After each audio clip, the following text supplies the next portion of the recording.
ኢትዮጵያ የጂኦግራፊ እስረኛ ሆኗ ለዘላለም ትኖራለች ብሎ የሚያስብ ኢትዮጵያዊ ካለ እርሱ የሞተ ነው።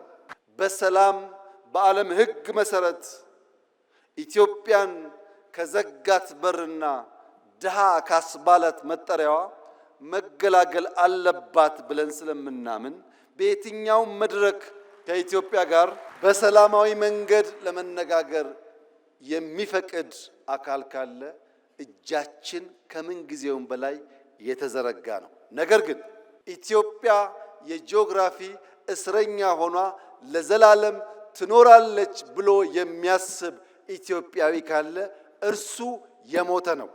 ሰላም ታስቀድማለች፣ ደህንነትን ትፋለማለች፣ መውጫ መግቢያ በሯን ታበጃለች። ይህ አይቀሬ ጉዳይ መሆኑን ተገንዝበው ወንድም እህቶቻችን በፈጠነ ጊዜ ለድርድር ራሳቸውን ዝግጁ እንዲያደርጉ ማድረግ ነው። ይሄ መንገድ የአቅምና የአቋም ድማሮ ስለሚያመጣ የአቅምና የአቋም ድማሮ ሲፈጠር ደግሞ የኔ ህልም ፓርላማው ለምስራቅ አፍሪካ ወንድሞቻችን ይሄን ያክል ቢሊዮን ይበቃል፣ ይሄን ያክል አይበቃም ብሎ በጀት ላይ መከራከር የሚጀምርበትን ጊዜ ማየት ፈልጋለሁ። ኢትዮጵያ ማገዝ አለባት።